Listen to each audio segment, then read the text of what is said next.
자, 오늘은 이 기쁨에 관한 얘기를 하려고 합니다. 성령의 열매는 사랑과 희락과 그랬어요. 희락, 그 기쁨입니다. 그 기쁨을 오늘 요한복음 15장에 이렇게 얘기합니다. 아버지께서 나를 사랑하신 것 같이 나도 너희를 사랑하였으니 나의 사랑 안에 거하라. 내가 아버지의 계명을 지켜 그의 사랑 안에 거하는 것 같이 너희도 내 계명을 지키면 내 사랑 안에 거하리라. 내가 이것을 너에게 이루면 내 기쁨이 너희 안에 있어 너의 기쁨을 충만하게 하려 함이라. 할렐루야. 여러분, 오늘 요한복음에 제가 9절, 10절, 11절 읽었는데 이 말씀을 이렇게 보면요, 사랑은 하나님 아버지로부터 나왔다. 그리고 우리에게 예수 그리스도를 통해서 그 사랑을 보여주셨다. 그러므로 우리가 하나님의 말씀에 따라 살고 주님의 계명을 지키면 사랑 가운데 사는 것이다. 더 중요한 것은요, 이런 원리를 우리에게 가르쳐 주신 이유가 너희 안에 기쁨을 충만하게 하려 합니다. 그랬어요. 근데 여러분, 이 말씀을 거꾸로, 이 논리를 뒤집어 보면은 이런 말씀이에요. 왜 기쁨이 충만하지 않느냐? 기쁨이 충만하지 않는 이유는 하나님의 말씀 따라 살지 않기 때문이고, 하나님의 말씀 따라 살지 않는다는 것은 하나님 안에 거하지 않는다는 증거다라는 거예요. 자, 여러분, 기쁨은 모든 사람들이 바라는 것이죠. 그리고 이 기쁨은 하나님의 뜻이라 그랬어요. 항상 기뻐하라 그랬어요.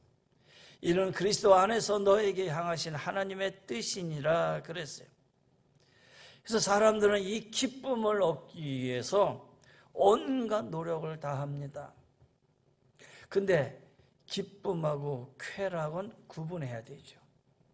기쁨하고 쾌락은 엄연히 구분되어져야 된다는 거예요. 여러분, 사는 게 사는 재미가 없어. 그러다 보니까 그것이 매일매일 연속되다 보니까 우울증에 걸려요. 병원에 갔더니 항우울제 치료제로 프로작이라고 하는 약을 줘요.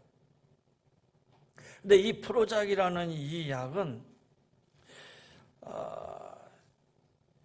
우리 인간의 감정, 인간의 정서를 관장하는 신경 전달 물질인 세로토닉, 요거를 조절해 주는 약이죠. 그래서 슬픔을 느끼는 기능을 약화시키고, 그리고 이 전달 물질을 더 전달해 줌으로 우리 안에 기쁨을 증진시키고, 그러면서 우울증을 치료하는 효과가 있다라고 얘기를 해요. 이 약이 1987년에 개발이 돼요. 일라일리라고 하는 제약회사에서 개발을 했어요. 근데 그 다음 해 1988년도에 그 한 해에만 27억 달러나 되는, 약 한 30조가 되는 그런 경이로운 매출을 기록했다고 그래요. 그러면 이 약품 하나가 개발되었다고 해서 인류에게 기쁨이 있다라고 말할 수 있느냐라는 거예요. 물론 잠시 만족의 기쁨은 줄 수 있어요. 일시적으로 증상이 개선되어지는 효과는 있을 수 있어요. 그러나 그 기쁨은 항상 기쁘지 않아요. 영원히 기쁘지 않아요. 여러분, 오늘 우리가 말씀하고 있는 이 희락, 이 기쁨하고는 다르다라는 거예요. 여기서 우리가 얻을 수 있는 결론이 있어요. 지금 우리가 현재 우리들이 생각하고 있는 기쁨이 여러분 그렇게 온전하지 않다라는 거예요. 그리고 이 기쁨은 언제 사라질지 모른다는 거예요. 여러분, 지금 여러분의 가지고 있는 기쁨이 있다면 오늘 아침에 일어났더니 날씨가 상쾌해졌어. 그러니 나도 모르게 괜히 기뻐. 그리고 오늘 누구를 만났더니 나에게 환하게 웃어줬어. 그래서 내가 기뻐. 내가 하는 일이 있었는데 왠지 그 일이 잘 됐어. 그러니 나도 모르게 오늘 기뻐. 여러분이 기뻐할 수 있는 것이 다 이런 것의 기쁨이라는 거죠. 여러분, 이런 기쁨이 영원할 수 있을까요? 이 기쁨이 항상 여러분 안에 존재할 수 있겠느냐라는 거예요. 여러분, 오늘 그리스도인의 기쁨은 그런 기쁨이 아니에요. 그 기쁨에 바로 어디에 있느냐? 하나님 안에 있는 기쁨. 그 기쁨의 근원, 그 근원이 되신 하나님 안에서 누려지는 참 희락, 그 기쁨을 소지하여져만이 여러분이 항상 기뻐할 수 있는 거예요. 어떤 어린아이가 아버지 손을 잡고 동물원에 구경을 갔어요. 아버지 손을 잡고 구경을 가는데 처음 보는 동물들이 신기하고 놀라워요. 이리저리 막 보고 그냥 너무 즐거웠어요. 막 즐거움에 처음 보는 동물이 너무 희한하고 그래서 막 정신없이 보고 있는데 왠지 허전해요. 옆에 봤더니 아버지가 없어. 아버지가 옆에 있을 줄 알았는데 아버지가 없어요. 그 순간에 이 어린아이에게 비춰지는 즐거움은 다 사라져요. 그리고 아버지를 막 찾아다녀. 그러다가 미아보호소에 가게 됐고, 미아보호소에서 방송을 통해서 아버지가 헐레벌떡 찾아왔어요. 그리고 아버지를 만나요. 그리고 아버지 손을 잡고 밖으로 나오는데, 손을 잡고 나오는 순간에 다시 눈앞에 펼쳐지는 그 즐거움이 다시 보이게 되기 시작하더라. 여러분, 하나 예화지만 기쁨의 근원이 바로 여기에 있다는 거예요. 여러분, 아무리 여러분의 세상사에서 재미있고 즐거운 일이 많을지라도 우리 그리스도인들은, 우리 성도님들은 근원이 되시는 하나님을 떠나서는 참 기쁨이 될 수 없다라는 거예요. 오늘 여기 요한복음 15장 11절에 기쁨을 충만하게 하라라는 이 말씀은 그 앞서 15장을 시작하면서 포도나무 비유예요. 포도나무 가지가 바로 포도나무에 붙어 있을 때에 거기에 열매를 맺는 기쁨이 충만하게 된다는 거예요. 시편 23편에 보면 내 평생의 선하심과 인자하심이 나를 따르리니 내 아버지 집에 영원히 거하리라 그랬어요. 여러분, 가만히 그리고 한번 깊이 묵상해 보세요. 인간은 존재론적으로 내 안에, 우리의 삶의 안에는 근원적인 문제가 있어요. 그게 뭐냐? 불안이에요. 여러분, 가만히 있으면 평안해질 것 같은데 근원적으로 우리 안에는 왠지 모르는 불안이 우리를 붙들고 있다는 거예요. 기쁨을 앗아가는 불안이 인간의 내면 안에 있어요. 우리를 만드시고 인도하시는 하나님이 우리를 붙들어 주지 않으면 우리의 존재와 삶이 불안해질 수밖에 없어요. 건강을 위해서 요가를 배우러 가는 분들 계시잖아요. 그러면 요가를 배우다가 여러분 명상 시간 있잖아요. 땡. 그러면 고요히 눈을 감고 명상을 해요. 근데 그 명상 안에서 평안해진다? 잠시는 모든 걸 잊어버릴 수 있지요. 그 순간은 모든 것을 다 망각할 수는 있지요. 그러나 그 순간을 깨는 순간은 여러분 또다시 왠지 모르는 우리 안에 있는 이 불안감은 영원히 떨쳐버릴 수가 없다라는 거예요. 그래서 이걸 이겨보려고 무엇인가 집착해보기도 하고 나름대로의 어떠한 취미생활을 해보기도 하고 그런데 근원적인 만족을 가져다 주지는 못해요. 그래서 우리의 삶 속에서 종종 되풀이되는 말이 있어요. 왠지 불안해. 여러분 너무 고요하고 평안하면 고요하고 평하다가 아니라 그 고요함과 평안함 속에 왠지 불안감을 가지고 있는 것이 인간의 근원적인 내면적인 내 삶의 모습이다라는 거예요. 근데 여러분 성경은 이렇게 얘기합니다. 하나님께서 우리에게 주시기 원하는 기쁨이 있는데 그것이 하나님과의 관계 속에서 경험하는 충만한 기쁨이라는 거예요. 제가 아이에 관한 얘기를 했잖아요. 아이가 아버지의 손을 잡고 놀이터에 가서 동물원에 가서 신기한 것을 볼 때는 막 즐겁고 기뻤는데 아버지가 왜 옆에 없는 순간 왠지 두려움을 느껴요. 여러분 우리 그리스도인의 삶이 그래요. 이 세상 안에 있어서 내가 모든 것을 보면서 그 안에서 평안함을 얻는 것 같지만 여러분 내 옆에 주님이 계시지 않는 한 그 기쁨은 영원할 수가 없다라는 거예요. 이게 그리스도인이 가지고 있는 기쁨의 근원이에요. 여러분 종종 들었던 예화 가운데 이런 예화가 있었을 거예요. 어떤 사람이 여행을 하는 도중에 주일이 돼가지고 예배를 드리러 가게 됐어요. 어느 교회를 가야 되는가? 어느 교회를 가야 되는가? 그러고 이제 그 마을 사람이 한 사람 있길래 붙들었어요. 아니 제가 어느 교회 가서 예배를 드리고 싶은데 어디에 가서 예배를 드려야 됩니까? 이 동네에 혹시 교회를 하나 소개시켜 주세요. 그랬더니 이분이 이렇게 보더니 교회요? 그러면서 절로 쭉 가가지고 쭉 가시고 가면은 거기 예배 교회당이 하나 있을 거예요. 거기 가서 예배 드리세요. 아니 이 동네 말이에요. 이 동네에 교회가 있잖아요. 그런데 이 사람은 아니 이 동네 말고 쭉 가셔가지고 저 끝에 있는 교회예요. 아니 근데 왜 이 지역의 교회는 안 가르쳐주고 저 끝에 있는 교회를 가르쳐주나요?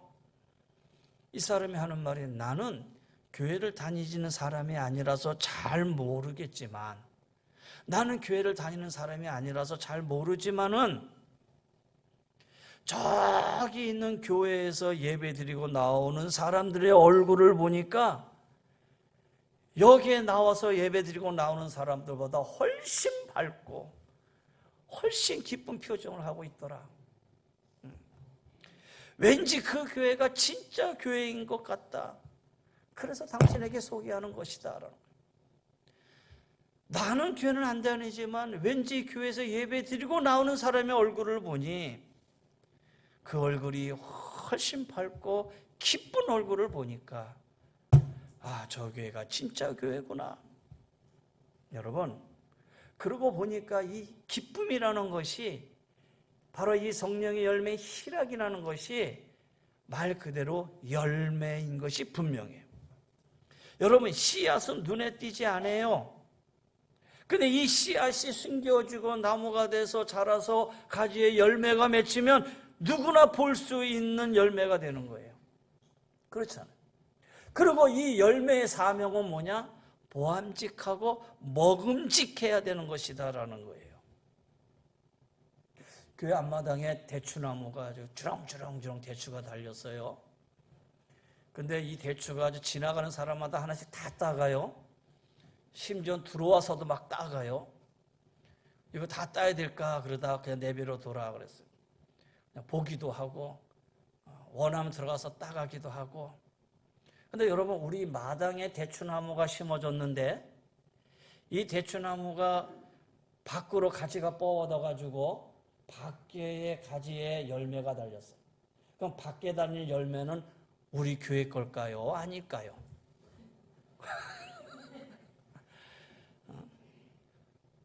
우리 장정로님 저기 논산에 집에다가 과일을 심었는데 과일이 잘 자라서 담 밖으로 딱 나가가지고 담 밖에 열매가 맺었어요.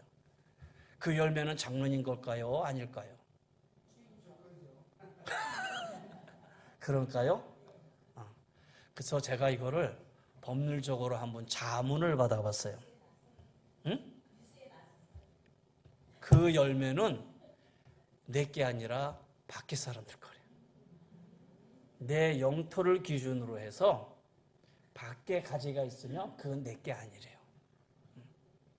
우리 밖에 열매 많이 있어서 전에는 왜 우리 거 따가 그랬는데, 그래. 그건 주인이 없는 거구나.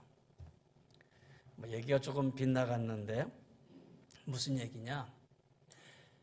여러분, 씨앗은 우리가 구별하지 못하지만 그 씨앗이 자라서 맺어지는 열매는 모든 사람이 볼 수 있어요. 그리고 그걸 바라보는 사람들의 눈에는 보암직도 해야 되고 먹음직도 해야 된다는 거예요. 여러분, 제가 그리스도인의 사랑이, 하나님의 사랑이 우리 그리스도인의 정체성이라고 말씀드렸는데, 여기 한 걸음 더 나가서 그리스도인의 기쁨이 또다시 우리 성도의 삶을 결정지어지는 요소가 될 수 있다는 거예요. 요즘은 그 TV를 보면은 건강 강의를 하도 많이 해줘가지고 웬만하면은 한 3분의 1, 2분의 1은 다 그냥 의사가 되어 있는 것 같잖아요. 여러분, 우리 몸에서 세포, 암 등 세포 변이가 일어나는 것을 막아주는 것을 뭐라고 얘기하죠? 면역력이라고 얘기를 해요. 그렇죠? 그래서 면역력을 어떻게 한다 그래요? 올린다 그랬잖아요. 이 면역력, 근데 이 면역력 안에서 역할을 하는 이 세포를 NK 세포라 그래요. 내추럴 킬러 셀이라고 그랬죠. 이 수치를 높게 잘 유지하는 것이 중요해요.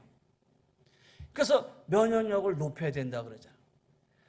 내가 알 수 없는 갑자기 질병에 걸렸어. 뭐 때문에? 면역력이 떨어졌어요. 여러분이 아주 고통을 받는 가끔 우리 성도들이 대상포지 같은 거 걸리잖아요. 그래서 그 아픔이 막 심모하잖아요. 병원에 가서 이 병이 왜 걸립니까? 면역력이 떨어져서 그래요. 면역력을 올리세요. 그러잖아요. 그런데 이 수치를 아주 떨어뜨리는 요인 중에 하나가 뭐냐면은 스트레스라 그래요. 스트레스가 아주 가장 유력한 주범이라 그러잖아요. 봐요. 내가 얘기 안 해도 다 대답이 나오잖아요. 다 알고 있거든요.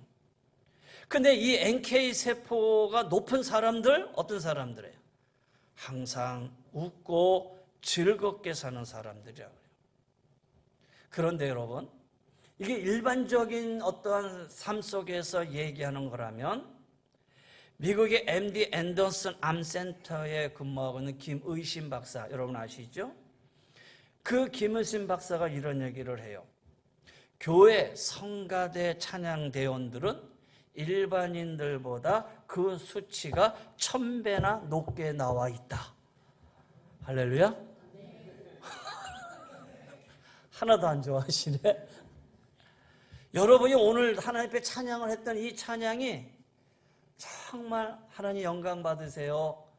연습 시간에도 그렇고 연습이 끝나고 오늘 예배의 찬양도 그렇고 정말 하나님 안에서 기쁜 마음으로 찬양을 했다면 여러분 안에 이 NK세포가 남들보다 1000배가 증가가 됐다라는 거예요. 그걸 김희신 박사도 놀랍다고 그래요. 하나님을 찬양하며 사는 사람이 그렇지 못한 사람들에 비해서 훨씬 기쁘게 산다는 거예요. 그 이유가 오늘 여기 본문에 있잖아요. 포도나무 비유를 통해서 하나님과 우리 사이의 관계를 설명하고 있는데 하나님과 우리 사이의 올바른 이 관계에서 이 희락, 기쁨이 나온다는 거예요. 내가 이것을 너에게 이름은 내 기쁨이 너희 안에 있어 너의 기쁨을 충만하게 하려 함이라. 근데 이 말씀을 가만히 묵상해 보세요. 하나님의 의지가 분명해요.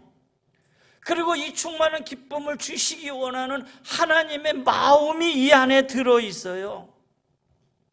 근데 여러분, 이 기쁨이 여러분에게 언제 찾아올까요? 만약에 우리의 삶이 늘 기쁘다면 사실 그 기쁨의 의미는 잘 모르잖아요. 안 그렇습니까? 늘 기쁘다고 보세요. 그러면 그 기쁨의 의미를 얼마나 알고 깨닫고 살아가겠어요? 근데 우리가 이 기쁨의 의미를 안다는 것은 슬픔을 전제하지 않으면 기쁨이라고 하는 진정한 의미를 생각하지 못할 거라는 거예요. 이런 감정이 없을 거라는 거예요. 늘 기쁘다라는 이 표현은 때로는 기쁘지 않는 상황이 있었기 때문에 내가 할 수 있는 말이라는 거예요. 우리가 이 세상 살아가면서 여러분 기쁜 일보다 기쁘지 않은 일들이 도대체 너무 많잖아요. 다시 말해서 슬픔 가운데 찾아오는 이 기쁨일 때에 그 기쁨의 가치가 아주 높다라는 거예요. 오늘 우리가 기뻐할 수 있는 이유, 하나님이 우리를 향해서 너희 안에 기쁨을 충만하게 하려 함이라 라고 말하고 하는 이유는, 이 세상 안에서는 이 기쁨, 이 세상 안에서는 슬픔뿐이야, 어려움뿐이야, 돌아오면 다 염려와 근심뿐이야. 그런데 이 안에서 내가 주는 이 기쁨으로, 이 희락의 열매로 너희가 살아가기를 원해. 주님이 우리에게 주어지는 말씀이 아니시냐라는 거예요. 이사야 61장 3절에 보면은 무릇 시온에서 슬퍼하는 자에게 화관을 주고 그 죄를 대신하여 기쁨의 기름으로 그 슬픔을 대신하며 찬송의 옷으로 근심을 대신하시고 그들의 의의 나무 그 여호와께서 심으신 영광을 나타낼 자라 일컬음을 받게 하려 하십니다. 그랬어요. 그래서 여러분, 이 기쁨이라는 것은 우리 그리스도인의 신앙의 정체성의 하나다라고 말씀을 드리면서, 또 하나는 우리 그리스도인들에게 있어서 이 기쁨은 세상을 향해서 높이 들 수 있는 깃발이다라는 거예요. 이 희락은, 나에게 나타내고 표현되는 이 희락의 열매는 세상을 향해서 깃발을 높이 드는 것과 같다라는 거예요. 여러분, 옛날에 중세시대 영화를 보세요. 이쪽하고 이쪽하고 막 싸우잖아요. 그러면 총칼을 들고 막 싸우는데 깃발을 하나 딱 들고 있는 군인이 있어요. 그러면 아니 지금 싸우고 있는데 왜 깃발을 들고 있어? 그냥 총칼이라도 들고 더 싸워야 되지. 왜 저 사람은 깃발만 들고 있어? 여러분, 그렇게 생각할 수가 있잖아요. 오히려 전력 숫자가 줄어드는 게 아닐까 생각할 수도 있잖아요. 깃발을 든 모습이 비효율적이다라고 생각이 들 수도 있잖아요. 그런데 단순히 효율성으로 판단할 수 없는 중요한 역할이 총과 칼을 든 군사보다 이 깃발을 든 군사다라는 거예요. 왜냐? 깃발을 딱 드는 순간 그 깃발을 쳐다보는 모든 사람들의 정체성이 분명해지는 거예요. 그리고 나와 동일한 정체성을 가진 사람들이 내 주변에 함께하고 있다는 것을 깨닫게 되는 거예요. 그리고 그 깃발을 바라보는 순간에 이 군사들의 사기가 충만해지는 거예요. 그리고 깃발을 바라본다는 것은 이 깃발이 그 자리에만 있겠다라는 것이 아니에요. 그 깃발을 가리키는 곳을 향해, 그 깃발이 움직이는 곳을 향해 내가 나갈 준비가 되어 있다라는 거예요. 움직일 준비가 되어 있다라는 거예요. 여러분, 이런 상상을 해보세요. 여러분이 기쁨의 깃발을 탁 들고 있다고 생각해 보세요. 여러분이 기쁨의 깃발을 딱 드는 순간에 여러분을 바라보는 모든 사람들이 기뻐요. 그렇지, 저 기쁨이 나의 기쁨을 갖다 주는구나. 그래서 더불어 함께 기뻐하며 살아갈 수 있는 기쁨의 열매가 될 수 있다는 거예요. 다시 말해서 어려움 속에서 빛나는 기쁨이 될 수 있다는 거예요. 이것이 내 믿음과 신앙의 분명한 정체성이 되어진다면 어떤 어려운 환경에서 문제가 발생할 리가 없어요.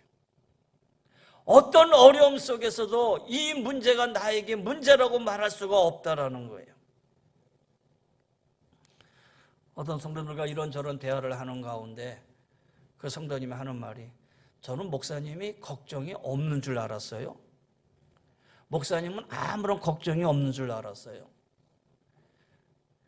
그 말을 듣고 그렇게 봐주니 감사하네.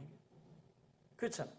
여러분이 와서 목사님 볼 때마다 목사님을 통해서 걱정스러운 얼굴, 염려스러운 얼굴, 그런 것이 표현되고 나타내진다면 여러분에게 무슨 기쁨이 전달되겠어요? 근데 목사님의 염려와 걱정이 없는 것처럼 보였다. 감사하죠. 근데 여러분 내면을 보시면 목사라고 내 안에 근심이 없고 염려가 없고 걱정이 없겠습니까? 이 세상에 근심 없는 사람 아무도 없어요.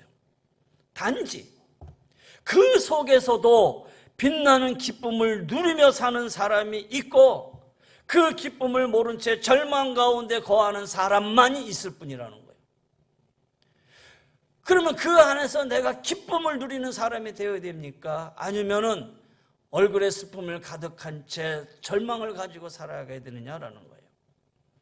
그렇다면 이제 문제 제기가 분명해졌죠. 어떻게 하면 이런 삶 가운데 내가 온전한 완전한 기쁨 가운데 거할 수 있겠느냐라는 거예요. 야고보서 1장에 이런 말씀이 있어요. 내 형제들아 너희가 여러 가지 시험을 당하거든 온전히 기쁘게 여기라. 할렐루야. 여러분 기억하시죠?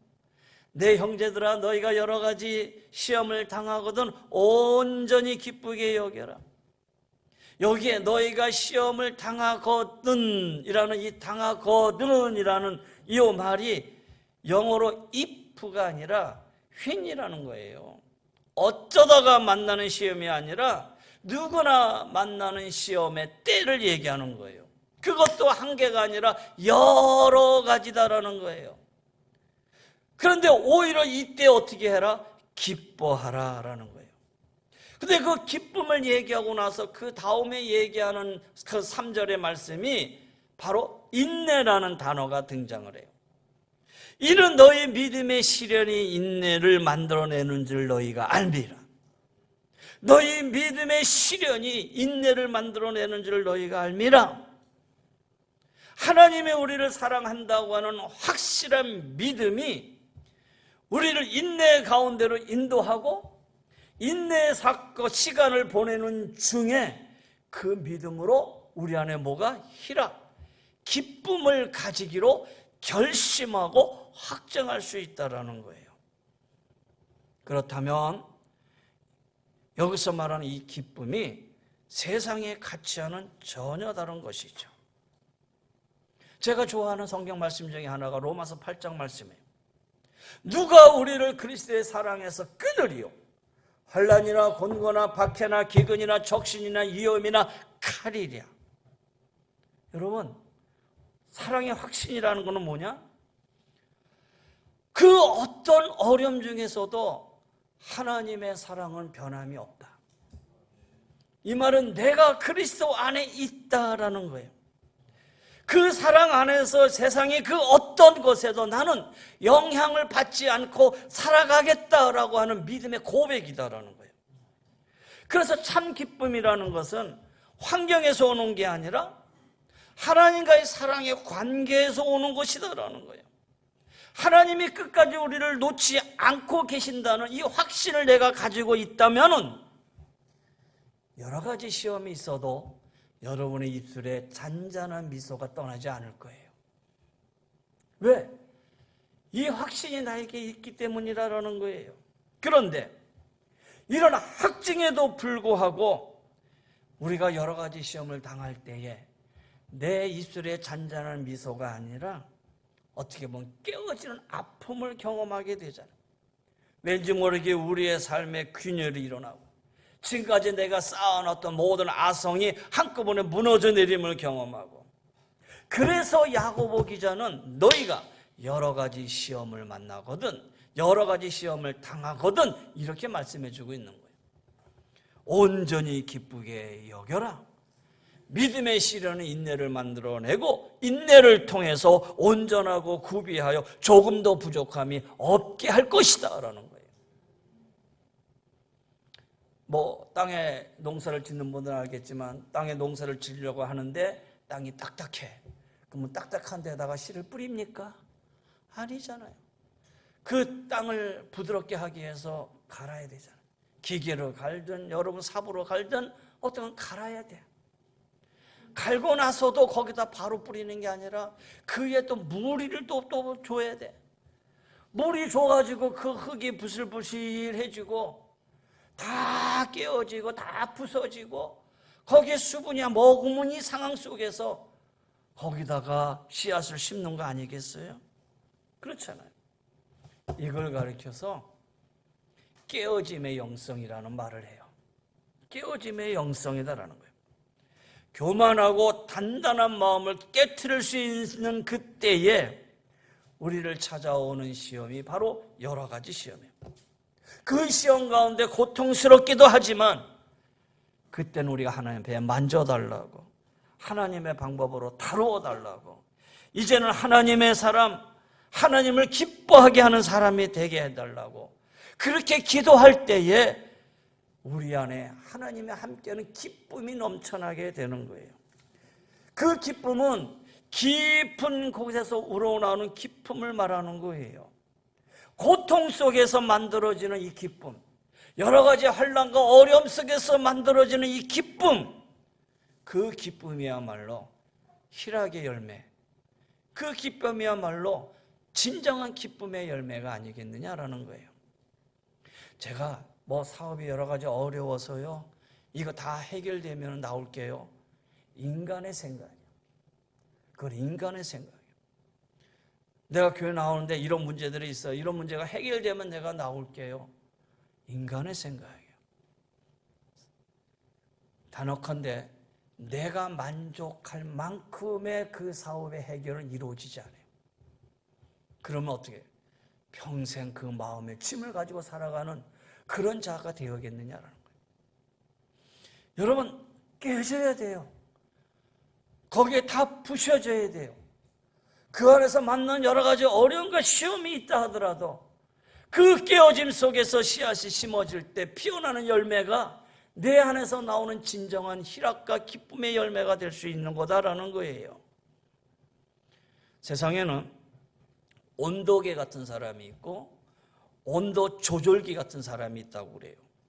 여러분, 온도계라는 거, 날씨가 추우면 내려가고 더우면 올라가잖아요. 흔히 이런 사람을 가리켜 환경에 좌우되어지는 사람. 뭔가 기분이 좋으면 그냥 좋고, 뭔가 안 되면 휙 떨어지고, 감정에 의해서 좋다가도 감정에 의해서 내려가고, 온도계 같은 사람이죠. 온도계는 그냥 단순해요. 날씨가 더우면 올라가는 거예요. 날씨가 추우면 내려가게 돼 있어요.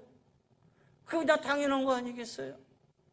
근데 반면에 온도 조절기 같은 사람이 있어요. 추운 날씨에는 온도를 올리고 더운 날에는 온도를 내리고, 환경에 따라 좌우되는 게 아니라 내가 이 환경을 바꾸는 사람이 되겠다라는 의미라는 거예요. 그러면 여러분, 오늘 이 말씀을, 오늘 이 기쁨과 한번 연관지어 한번 생각해 보세요. 온도계와 같은 사람은 매일의 일상에서 일어나는 일들로 인해서 기분이 좌우돼요. 하루에 몇 번씩도 기분이 변해요. 가족들이 얼마나 내 마음과 내 맞게 행동하느냐에 따라서 기분이 좋기도 하고 나쁘기도 하고, 혹 주식하는 사람이 있으면 주식이 올라가면 기분이 좋고 떨어지면 다 죽을 상하고 있고, 환경의 변화에 따라 내 삶의 가치들이 달라진다는 거예요. 그렇게 생각하면은 우리를 둘러싸고 있는 주변의 모든 것이 우리의 삶을 흔들어 놓는, 기쁨을 주거나 아니면 그 기쁨을 앗아가는 요인들이 되고 말 것이다라는 거예요. 그런데 우리들에게 성경은 우리에게 아주 중요한 가치를 얘기하고 있어요. 이 기쁨의 동기를 세상에서 찾는 게 아니에요. 주변에서 찾는 게 아니에요. 이 기쁨의 동기를 성경은 어디에서 찾으라고 얘기하고 있느냐? 빌립보서 4장 4절에 주 안에서 항상 기뻐하라. 내가 다시 말하노니 기뻐하라. 여러분, 빌립보서는 골로새서, 에베소서와 같이 옥중서신이에요. 사도 바울이 옥에 갇혀 있을 때 쓴 편지예요. 그래서 이 옥중서신에는 고난이라는 말이 많이 나와요. 고난이라는 말이 많이 나오는데 여기에 짝꿍처럼 등장하는 단어가 있어요. 그 단어가 기쁨이에요. 그러면 고난이라는 말하고 기쁨이라는 말하고 이게 맞습니까? 짝이 되지 않지요. 고난이라는 말이 등장하면 염려, 근심, 걱정이 등장해야 돼요. 근데 고난이라는 말이 등장하면 이 옆에 반드시 기쁨이라는 단어가 함께 나오고 있다는 거예요. 바울은 빌립보서 4장 10절에 내가 주 안에서 크게 기뻐하면 너희가 나를 생각하던 것 같이 이제 다 싹이 다시 남이니 너희가 또한 이를 위하여 생각은 하였으나 기회가 없었느니라. 내게 능력 주시는 자 안에서 내가 모든 것을 할 수 있느니라. 바울 신앙의 핵심은 뭐냐? In Christ예요. 주 안에서라는 거예요. 그래서 그의 서신은 다 주 안에서예요. 100번 넘게 그 말이 등장을 해요. 여러분, 기쁨은 복잡한 환경 요인을 통해 일어나는 게 아니에요. 여러 가지 복잡한 이런 환경을 통해서 일어나는 기쁨이 아니라 우리 그리스도인의 기쁨은 아주 간단하게 주 안에서 일어나는 기쁜 일이다라는 거예요. 할렐루야. 세상적인 기쁨은 복잡단한 세상의 환경을 통해서 얻으려고 하지만 우리 그리스도인은 주 안에서 일어나는 일, 주 안에서 얻는 기쁨을 가지시라라는 거예요. 그래서 고난은 기쁨과 같이 짝을 이루게 되는 거예요. 우리 인생에 끊임없이 고난이 있잖아요. 그렇잖아요. 여러분 살아오는 데 있어서 고난은 계속 이어질 수밖에 없어요. 그러나 그 안에서 우리는 어떤 기쁨? 주 안에서의 기쁨을 가지고 사셔야 되는 거예요. 이게 희락의 열매예요. 주 안에 있는 나에게 단 근심이 있으라. 주 안에 있는 나에게 기쁘고 기쁘도다. 항상 기쁘도다. 나 주께 왔사오니 나 주께 왔사오니 주 안에 기쁘고 기쁘도다. 할렐루야. 사랑하는 성도 여러분, 이 희락의 열매는 주 안에서 갖는 기쁨입니다. 여러분 평생 믿음 신앙생활 속에서 주 안에서 갖는 이 기쁨으로 세상을 향해 크게 외치고 사시기를 바랍니다. 말씀을 정리합니다. 하박국서에 보면 하박국이 민족에 당하는 환난과 아픔을 가지고 하나님 앞에 기도합니다. 하나님 이러면 되겠습니까? 왜 이 민족이 저 이방 민족들에게 이런 고난을 당해야 됩니까? 그러면서 하나님 앞에서 기도합니다. 그때 하나님이 그에게 응답을 주지요. 그리고 그 응답을 받은 하박국이 이렇게 고백을 합니다. 이는 물이 바다를 덮음같이 여호와의 영광을 인정하는 것이 세상에 가득함이라. 여호와의 영광을 인정하는 것이 세상에 가득함이라. 그리고 끝내 그의 위대한 고백이 나옵니다. 나는 여호와로 말미암아 즐거워하며 나의 구원의 하나님으로 인하여 기뻐하리로다. 할렐루야. 자, 사랑하는 성도 여러분, 여러분 안에 기쁨의 열매가 충만하기를 간절히 축원합니다. 이 희락의 열매가 가득 맺어지기를 간절히 소원합니다. 여러분 평생 신앙생활 속에서 이 기쁨 가지고 살아가시길 바랍니다. 너희 안에 열매가 있느냐? 하느님, 주 안에서 이 기쁨 가지고 삽니다. 주 안에서 이 희락의 열매가 나 안에 늘 있습니다. 그래서 여러분 예배 마치고 나갈 때 우리 안에 나타나는 이 기쁨이 모든 사람들에게 열매로 보여지고 나타내 줄 수 있는 그런 성도의 삶이 되시기를 간절히 바라요. 내성마비 천재시인 송명희 선교사가 쓴 시가 있어요. 지금, 매일, 항상, 지금. 이 시를 읽음으로 이제 말씀을 정리합니다. 지금 기뻐하라. 지금 고난이 있으나 지금 기뻐하면 슬픔이 기쁨으로 바뀌리라. 매일 예배하라. 매일 세상에 있으나 매일 예배하면 날마다 거룩하게 있으리라. 항상 찬송하라. 항상 마귀와 싸우니 항상 찬송하면 슬픔이 기쁨으로 바뀌리라. 지금 충성하라. 모두 끝남이 있으니 지금 충성하라. 그러면 안식하게 하시리라. 할렐루야. 한마디 말을 하려고 해도 글씨 한번 쓰려고 해도 온몸이 뒤틀리고 말 한마디 하려도 온몸이 뒤틀려서 말 한마디 하기 어렵고 글씨 하나 쓰기 어려운 그런 시인임에도 불구하고 그는 항상 지금 기뻐합시다. 매일 예배하십시다. 항상 찬송하십시다. 지금 충성하십시다. 왜? 지금 늘 고난이 있고 우리는 세상이 있고 마귀와 싸우고 언젠가 끝날 터인데, 그러기 때문에 지금 예배하고 매일 예배하고 지금 기뻐하고 찬송하고 충성하면 기쁨이 있고 거룩함이 있고 기쁨으로 바뀌게 되고 안식하게 될 것이다. 얼마나 귀한 시인지 몰라요. 사랑하는 성도 여러분, 이제 9월에 맞은 넷째 주, 이제 10월이 들어서면서 세상의 오곡백화 열매가 가득할 때 우리는 그리스도 안에서의 열매로 사람들에게 보여주고 나타내서 줄 수 있는 참다운 그리스도인의 삶이 다 되시기를 주의 이름으로 간절히 권면하며 축원합니다. 기도하십시다.